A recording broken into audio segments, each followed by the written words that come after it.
இயேசு கிறிஸ்துவின் இனிய நாமத்தில் உங்களுக்கு வாழ்த்துக்களை தெரிவித்துக் கொண்டு இந்த நாளும் வேதத்திலிருந்து ஒரு நல் வார்த்தை உங்களிடம் பகிர்ந்து கொண்டு உங்களை ஊக்கப்படுத்த வந்திருப்பது உங்கள் சகோதரர் மோகன் மோசஸ். இந்த நாள் நம்ம வேத பாடத்தின் கீழாக தியானிக்க போகிற தலைப்பு எப்பொழுதும் போல் ரொம்ப இன்ட்ரெஸ்டிங்கான டாபிக் தான். என்னோடு கூட நீங்கள் வேதாகமத்தை எடுத்துக்கொள்ளுங்கள். வேதாகமம் இல்லாமல் இந்த காணொலியை நீங்கள் பார்ப்பது உங்களுக்கு அவ்வளோ பெனிஃபிட்டாக இருக்காது. வேர்ஸ் பை வேர்ஸ் நீங்களும் கிராஸ் செக் பண்ணி பார்க்கும்போது அது உங்களுக்கு மிகுந்த பயனுள்ளதாக அமையும். சரி, வாங்க நம்ம இந்த காணொலிக்குள்ளாக செல்லலாம். என் தேவனே ஏன் என்னை கைவிட்டீர் என்ற தலைப்பின் கீழாக நம்ம இன்றைக்கி தியானிக்க போகிறோம். இந்த வசனத்தை வாசிக்கும் பொழுது ஒருவேளை இயேசு மரிக்க விரும்பவில்லையா அல்லது இயேசு பிதாவால் கைவிடப்பட்டாரா என்று இந்த வசனத்தை குறித்து பல கேள்விகளை நம்மிடத்தில் பலரும் கேட்பது உண்டு. நமக்கும் ஒரு கன்ஃபியூஷன் ஏற்படும், ஏன் இதை சொன்னாருன்னு சொல்லி. இதே போல் ஒரு சப்ஸ்கிரைபர் கேட்ட கேள்விக்கு தான் நம்ம இன்றைக்கி விடையை பார்க்க போகிறோம். இந்த வசனம் எங்கே வருதுன்னு பார்த்தீங்கன்னா மத்தேயு 27:46 வருகிறது. 9ஆம் மணி நேரத்தில் இயேசு ஏலி ஏலி லாமா சபக்தானி என்று மிகுந்த சத்தமிட்டு கூப்பிட்டார். அதற்கு என் தேவனே ஏன் என்னை கைவிட்டீர் என்று அர்த்தமா. இதே வசனத்தை மார்க் எழுதின சுவிசேஷம் 15வது அதிகாரம் 34 கூட நம்ம வாசித்து பார்க்க முடியும். இயேசு சிலுவையில் அறையப்பட்டு மரண தருவாயில் பேசிய கடைசி 7 வார்த்தைகளில் 4வது வார்த்தை தான் இந்த என் தேவனே ஏன் என்னை கைவிட்டீர் என்று இந்த வார்த்தை. பொதுவாக வேதாகமத்தை பார்த்தீங்கன்னா எபிரேயு கிரேக்க மூல மொழியிலிருந்து தான் மற்ற எல்லா மொழிகளுக்கும் மொழிபெயர்ப்பு செய்யப்பட்டது. இந்த ஏலி ஏலி லாமா சபக்தானி என்ற வார்த்தை மட்டும் அன்றைய காலகட்டத்தில் இயேசு பேசிய அதே அரேமிக்க மொழியில் அப்படியே பதிவு செய்யப்பட்டுள்ளது தான் இதற்கான ஒரு தனி சிறப்பும் கூட. மத்தேயு மார்க்கு போன்ற சுவிசேஷத்தில் இந்த வசனத்தை நம்ம வாசிச்சிருப்போம் இல்லைங்களா? இதே போல் ஒரு வசனத்தை வேறு எங்கேயோ நம்ம வாசித்த அது மாதிரி ஒரு ஃபீலிங் இருக்கா? வேதாகமம் படித்தவங்களுக்கு தெரியும். Yes, you are right. சங்கீதம் 22வது அதிகாரம். இந்த சங்கீதம் பார்த்திங்கன்னா கிறிஸ்து பிறப்பதற்கு 1000 ஆண்டுகளுக்கு முன்பாகவே எழுதப்பட்ட தாவீதினுடைய சங்கீதம். சங்கீதம் 22:1 நான் வாசிக்கிறேன். என் தேவனே ஏன் என்னை கைவிட்டீர், எனக்கு உதவி செய்யாமலும் நான் கதறி சொல்லும் வார்த்தைகளை கேளாமலும் ஏன் தூரமாக இருக்கிறீர் என்று நாம் வாசிக்கிறோம். இது வரப்போகிற மெசியா படப்போகிற பாடுகளை குறித்த தீர்க்க தரிசன சங்கீதம் என்று அடையாளப்படுத்தப்படுகிறது. தொடர்ந்து நாம் ஒரு சில வசனங்களை ஒப்பிட்டு பார்த்தால் உண்மையாகவே இது மெசியாவுக்காக தீர்க்க தரிசனமாக சொல்லப்பட்ட வசனம் என்பது உங்களுக்கு புரியும். நான் எல்லாத்தையும் ஒப்பிடலை, ஒரு குறிப்பிட்ட சில வசனங்களை ஒப்பிட்டு காட்டுகிறேன். சங்கீதம் 22வது அதிகாரத்தில் 6வது வசனம் வாசிக்கிறேன். நானோ ஒரு புழு, மனுஷன் அல்ல, மனுஷரால் நிந்திக்கப்பட்டும் ஜனங்களால் அவமதிக்கப்பட்டும் இருக்கிறேன். ஆமாங்க, இங்கே புழுன்னு சொல்லப்பட்டது பார்த்திங்கன்னா டோலாத் என்கிற ஒரு புழுவை குறிப்பிடுகிறது. இது கரும் சிவப்பு சாயத்தை உற்பத்தி செய்யும் ஒரு உண்மையான பூச்சிப்புழு. இது கரும் சிவப்பு புழு என்று கூட அழைக்கப்படுகிறது. பழங்காலத்தில் துணிகள் மற்றும் பொருட்களில் சாயமிடுவதற்காக இந்த புழு பயன்படுத்தப்பட்டிருக்கிறது. இது ஒரு கிருமி நாசினியும் கூட. இந்த புழுவை பார்த்திங்கன்னா இயேசுவின் சிலுவை மரணத்தை அடையாளப்படுத்துவதாக உள்ளது. இன்றைக்கும் இயேசுனுடைய ரத்தம் மிக வல்லமை உள்ள ரத்தமாக நம்மளை ப்ரொடெக்ட் பண்ணுகிறத நம்ம பார்க்கலாம். 7வது வசனம் பாருங்கள். 22வது சங்கீதத்தில் என்னை பார்க்கிறவர்கள் எல்லோரும் என்னை பரியாசம் பண்ணி உதட்டை பிதுக்கி தலையை துலுக்கி. மத்தேயு 27:31 வாசி பார்த்தீங்கன்னா அப்படியே இந்த தீர்க்க தரிசனம் சொல்லப்பட்ட இந்த தீர்க்க தரிசனம் நிறைவேறுகிறத பார்க்க முடியும். மத்தேயு 27:31 அவரை பரியாசம் பண்ணின பின்பு அவருக்கு உடுத்தின மேலங்கியை கழற்றி அவருடைய வஸ்திரங்களை அவருக்கு உடுத்தி அவரை சிலுவையில் அறையும்படி கொண்டு போனார்கள்னு இருக்கும். அப்படியே 22வது சங்கீதம் 8வது வசனத்தை வாசிக்கிறேன். கர்த்தர் மேல் நம்பிக்கையாக இருந்தானே, அவர் இவனை விடுவிக்கட்டும், இவன் பேரில் பிரியமாக இருக்கிறாரே, இப்பொழுது அவனை மீட்டு விடட்டும் என்கிறார்கள் என்று நம்ம வாசிக்கிறோம். அது அப்படியே தீர்க்க தரிசனமாக நிறைவேறினதை பார்த்தீங்கன்னா மத்தேயு 27:43 பாருங்கள். தன்னை தேவனுடைய குமாரன் என்று சொல்லியும் தேவன் மேல் நம்பிக்கையாக இருந்தானே, அவர் இவன் மேல் பிரியமாக இருந்தால் இப்பொழுது இவனை ரட்சிக்கட்டும் என்றார்கள். அடுத்து சங்கீதம் 22:18 வாசிக்கிறேன் பாருங்கள். என் வஸ்திரங்களை தனக்குள்ளே பங்கிட்டு என் உடையின் பேரில் சீட்டு போட்டார்கள்னு இருக்கும். மத்தேயு 27:35 இந்த தீர்க்க தரிசனம் நிறைவேறினதை பார்க்க முடியும். அவரை சிலுவையில் அறைந்த பின்பு அவர்கள் சீட்டு போட்டு அவருடைய வஸ்திரங்களை பங்கிட்டு கொண்டார்கள். என் வஸ்திரங்களை தங்களுக்குள்ளே பங்கிட்டு என் உடையின் பேரில் சீட்டு போட்டார்கள் என்று தீர்க்கதரிசியால் உரைக்கப்பட்டது நிறைவேறும்படி இப்படி நடந்தது. 16 வாசி பார்த்தா கூட தெரியும் உங்களுக்கு. என் கை கால்களை எல்லாம் உருவ குத்தினார்கள் இருக்கும். சிலுவையில் அவர் ஆணி அடித்து அவரை சித்திரவதை பண்ணது. ஸோ இப்படி நம்ம எல்லா வசனங்களையும் ஒப்பிட்டு பார்த்தால் மெசியா படப்போகிற அந்த பாடுகளை குறித்ததான அந்த தீர்க்க தரிசனம் என்பதை நம்ம இதை புரிந்து கொள்ள முடியும். சரி, ஓகே, மெசியாவை குறித்த தீர்க்க தரிசனம் அது நிறைவேறியது அப்படின்னு நம்ம இதை சுலபமாக எடுத்துக்கொள்ள முடியாது. ஏன்னா தீர்க்க தரிசனம் நிறைவேறியதை தவிர இங்கே ஒரு விஷயம் தீர்க்க தரிசனமாக நிறைவேறி இருக்குன்றது தான் நம்ம முக்கியமாக மையப்படுத்தி பார்க்கணும். பிதாவாகிய தேவனுடைய தண்டனையையும் நியாய தீர்ப்பையும் இயேசு பெற்றார் என்பது தான் சத்தியம். அதை நம்ம அப்படியே ஸ்லைட்டாக அப்படியே ஸ்கிப் பண்ணிட்டு போயிட முடியாது. இது தீர்க்க தரிசனம் தான், ஆனால் நியாய தீர்ப்பையும் தண்டனையும் நிறைவேற்றுகிற ஒரு தீர்க்க தரிசனம் என்பதை நம்ம புரிந்து கொள்ள வேண்டும். சரி, அப்படி இந்த தீர்க்க தரிசனம் நிறைவேறியதை நம்ம பார்த்துட்டோம். ஆனால் அப்படி இந்த வார்த்தைகளை அவரை ஏன் அங்கே சொல்லணும், அதுதான் நம்ம இப்போ பார்க்க போகிறோம் இல்லைங்களா. ஒன் பை ஒன்னாக நம்ம பார்க்கலாம். இயேசு அப்படி அந்த வார்த்தைகளை சொல்ல காரணம் என்ன என்பதை நாம் தெரிந்து கொள்வதற்கு முன்பாக அந்த வார்த்தைகளை சொல்ல காரணம் யார் என்பதை தான் நம்ம முதல்ல தெரிந்து கொள்ள வேண்டும். அல்லேலூயா. அவர் என்ன காரணத்துக்கு சொன்னார் அது ஒரு பக்கம் இருக்கட்டும். ஆனால் அவர் சொல்வதற்கான காரணம் யார், அந்த வார்த்தையை சொல்வதற்கான காரணம் யார்? மனிதர்களாகிய நாமும் நம்முடைய பாவமும் அக்கிரமமும் தான் அதற்கு காரணம். அதை நம்ம தெரிந்து கொள்ளணும். ஏன்னா இந்த காணொலியை பார்க்குறவங்க சிலர் ரட்சிக்கப்படாமல் இருக்கலாம், இயேசுவை குறித்த எதுவுமே அவங்களுக்கு தெரியாமல் இருக்கலாம். அதனால் ஒரு சில விஷயங்களை அவங்களுக்கு பதிவு பண்ணிட்டு தான் நம்ம அதுக்கான காரணத்தை நம்ம பார்க்க முடியும். ஸோ அவர் இந்த வார்த்தையை சொன்னதற்கான காரணம் யார்? நாம தான், மனிதர்களாகிய நாம தான். நம்முடைய பாவமும் நம்முடைய அக்கிரமமும் தான் காரணம். நம்முடைய பாவத்திற்காக நாம் பெற்றிருக்க வேண்டிய தண்டனை மற்றும் நியாய தீர்ப்பை இயேசு நம்முடைய இடத்தில் இருந்து அதை பெற்றுக்கொண்டு நம்முடைய அக்கிரங்களுக்காக நம்முடைய பாவங்களுக்காக தேவகுமாரனாகிய இயேசு பிதாவாகிய தேவனால் நசுக்கப்பட்டார். அல்லேலூயா. அதை நம்ம தெரிந்து கொள்ள வேண்டும். ஏசாயா 53 அதிகாரம் 4-7 வசனத்தை வாசிக்கிறேன். மெய்யாகவே அவர் நம்முடைய பாடுகளை ஏற்றுக்கொண்டு நம்முடைய துக்கங்களை சுமந்தார். நாமும் அவர் தேவனால் அடிபட்டு வாதிக்கப்பட்டு சிறுமைப்பட்டவர் என்று எண்ணினோம். நம்முடைய மீறுதல் நிமித்தம் இயேசு காயப்பட்டு நம்முடைய அக்கிரம நிமித்தம் இயேசு நொறுக்கப்பட்டார். நமக்கு சமாதானத்தை உண்டு பண்ணும் ஆக்கினை இயேசு மேல் வந்தது. இயேசுனுடைய தழும்புகளால் குணமாகிறோம். நாம் எல்லோரும் ஆடுகளைப் போல வழி தப்பி திரிந்து அவனவன் தன் வழியிலே போனோம். கர்த்தரோ நம் எல்லோருடைய அக்கிரமத்தையும் இயேசு மேல் விழப்பண்ணினார். அல்லேலூயா. இயேசு நொறுக்கப்பட்டும் ஒடுக்கப்பட்டும் இருந்தார், ஆனாலும் தம்முடைய வாயை அவர் திறக்கவில்லை. அடிக்கப்படும்படிக்கு கொண்டு போகிற ஒரு ஆட்டுக்குட்டியை போலவும் தன்னை மயிர் கத்திருக்கிறவனுக்கு முன்பாக சத்தமிடாதிருக்கிற ஆட்டை போலவும் இயேசு தம்முடைய வாயை திறவாதிருந்தார். நம்முடைய அக்கிரமங்கள் நம்முடைய பாவங்கள் நிமித்தம் அவர் அடிக்கப்பட்டார், அவர் அடிக்கப்படுவார் என்று தீர்க்க தரிசனமாக ஏசாயா தீர்க்க தரிசன புஸ்தகத்தில் சொல்லப்பட்டது அப்படியே நிறைவேறினதை நம்ம அதை எண்ணி பார்க்காமல் போயிட முடியாது. அவர் ஏன் இப்போ நியாய தீர்ப்பு அடைய வேண்டும், அதை நம்ம யோசித்து பார்க்கணுங்க. இந்த பூமியில் வாழும் வரை பார்த்திங்கன்னா அவர் நீதிமானாக பரிசுத்தமாக தான் வாழ்ந்தார். ஒருபோதும் அவர் எந்த தவறும் செய்யவில்லை. அவர் 100% தேவகுமாரனாக 100% மனுஷகுமாரனாக, அதாவது 100% மனிதனாக 100% கடவுளாக தான் அவர் இருந்தார், வாழ்ந்தார். அவர் மாத்திரமே நம்முடைய அக்கிரமங்களையும் பாவங்களையும் சுமந்து தீர்க்கக்கூடிய ஒரே தேவ ஆட்டுக்குட்டி. வேறு யாருக்குமே அந்த தகுதி கிடையாது. பாவத்தின் நேச்சரோடு பிறந்திருக்கிறோம் இல்லைங்களா. அப்போ யாருக்குமே அந்த தகுதி கிடையாது. எனவே தேவகுமாரனே இறங்கி மனிதனாக வந்தார். நம்முடைய பாவங்களுக்காக அடிக்கப்பட்டார், அக்கிரமங்களுக்காக நொறுக்கப்பட்டார், நம்முடைய சாபங்களை ஏற்றுக்கொண்டு சாபமாகவே மாறினார் என்று கலாத்தியர் 3:13 நம்ம வாசிக்கிறோம் இல்லைங்களா?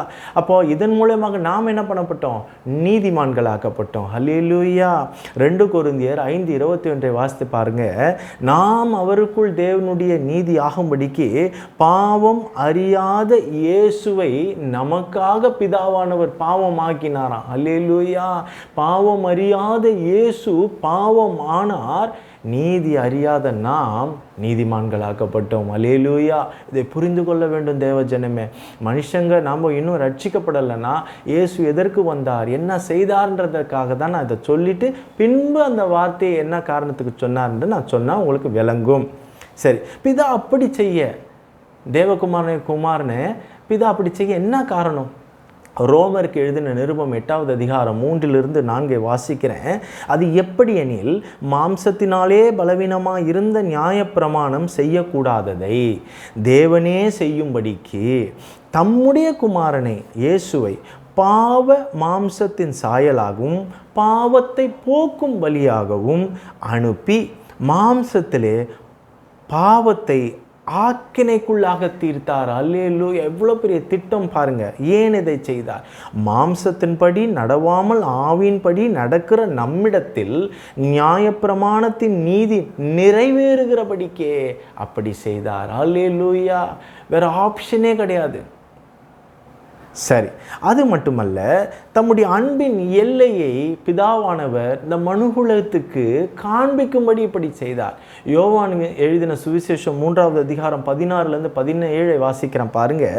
தேவன் தம்முடைய ஒரே குமாரனை விசுவாசிக்கிறவன், இயேசுவை விசுவாசிக்கிறவன் எவனோ அவன் கெட்டு போகாமல் நித்திய ஜீவனை அடையும்படிக்கு இயேசுவை தந்தருளி இவ்வளவாய் உலகத்தில் அன்பு கூர்ந்தார். அல்லேலூயா. இந்த உலகம் தோன்றுவதற்கு முன்பாகவே அடிக்கப்பட்ட ஆட்டுக்குட்டி. அல்லேலூயா. உலகத்தை ஆக்கினைக்குள்ளாக தீர்க்கும்படி தேவன் தம்முடைய குமாரனாகிய இயேசுவை உலகத்தில் அனுப்பாமல் இயேசுவாலே உலகம் ரட்சிக்கப்படுவதற்காக அவரை அனுப்பினார். அல்லேலூயா. இப்போ இந்த தேவ திட்டம் உங்களுக்கு தெரியுது. எதற்காக இந்த தண்டனை அவர் ஏற்றுக்கொள்ளும்படி இவர் செய்தார், அவர் ஏற்றுக்கொண்டார், எல்லாம் உங்களுக்கு புரிய வருது இல்லைங்களா? சரி, இயேசு இப்படி தண்டனையை ஏற்றுக்கொண்டார். ஆனாலும் சரி, நீங்கள் சொன்னீங்க சாவுக்கு ஒரு பயப்பில்லை, அவர் சாக விரும்பலை, எல்லாம் சொன்னீங்க. ஆமாம், நீங்கள் உண்மை இல்லைன்னு நினச்சி பார்த்தீங்கன்னா கடைசியாக அவர் சிலுவையில் 7 வார்த்தைகள் பேசினார்னு இருக்குது. இதுதான் 4வது வார்த்தை. அப்போ இதுக்கு முன்னாடி இருந்த 3 வார்த்தையை நீங்கள் வாசிச்சு பாருங்கள், இதுக்கு பின்னாடி இருக்கிற அந்த 3 வார்த்தையை நீங்கள் வாசிச்சு பாருங்கள். உங்களுக்கு தெரியும் அவர் அருமையாக எப்படி இந்த மரணத்தை எதிர்கொண்டார், இந்த தேவ திட்டத்தை அவர் செயல்படுத்தினார்னு உங்களுக்கு தெரியும். கல்லனுக்கு ஒரு ரட்சிப்பை கொடுக்கிறார். அதன் பின்பு கடைசியாக, இது 4வது வார்த்தை தான், கடைசியாக அழகாக தன் பிதாவின் இடத்துல ஆவியை ஒப்பு கொடுக்கிறார். அவர் அந்த திட்டத்திலிருந்து அவர் விலகவே இல்லை. ஸோ அவருக்கு அதை கண்டு எந்த அஞ்சியும் அவர் அதை சொல்லலை. சரி, அப்போ பின்பு ஏன் இந்த வார்த்தையை சொன்னார்? என் தேவனே என் தேவனே ஏன் என்னை கைவிட்டீர் என்ற வார்த்தையை சொன்னார். அதுக்கு நம்ம காரணம் பார்க்கலாம். உலக தோற்றம் முதல் உலகத்தின் முடிவு பரியந்தம் வரை பாருங்க உள்ள எல்லா ஒட்டுமொத்த மனுகுலத்தினுடைய பாவமும் உலகத்தின் இந்த மெய்யான ஒளியாக வந்த இயேசுவின் மேலே சுமத்தப்பட்ட வேலையில் பாருங்க, பாவ இருள் அவரை சூழ்ந்து கொண்டது, அந்தகாரம் அவரை சூழ்ந்து கொண்டது. இப்போது ஆட்டோமேட்டிக்காக தேவ பிரசன்னம் மறைக்கப்பட்டது, அவரை விட்டு மறைந்தது. அதுதான் உண்மை. இயேசு இந்த பூமியில் வாழும் வரை பார்த்தீங்கன்னா இடைவிடாமல் தன்னுடைய பிதாவோடு ஐக்கியமாகவே வாழ்ந்தார். ஒரு நாளும் அவர் பிரிவை சந்திக்கவே இல்லை. அவருக்கும் இவருக்கும் இடையே ஒரு பிளவு இல்லை. தனிமையை இயேசு சந்தித்ததே இல்லை. ஹல்லேலூயா. யோவானுக்கு எழுதின சுவிசேஷம் 8வது அதிகாரம் 16வது வசனத்தை நான் வாசிக்கிறேன் பாருங்க. நான் நியாயம் தீர்த்தால் என் தீர்ப்பு சத்தியத்தின்படி இருக்கும், ஏனெனில் நான் தனித்திருக்கவில்லை, நானும் என்னை அனுப்பின பிதாவுமாக இருக்கிறோம். இயேசு சொல்றாரு.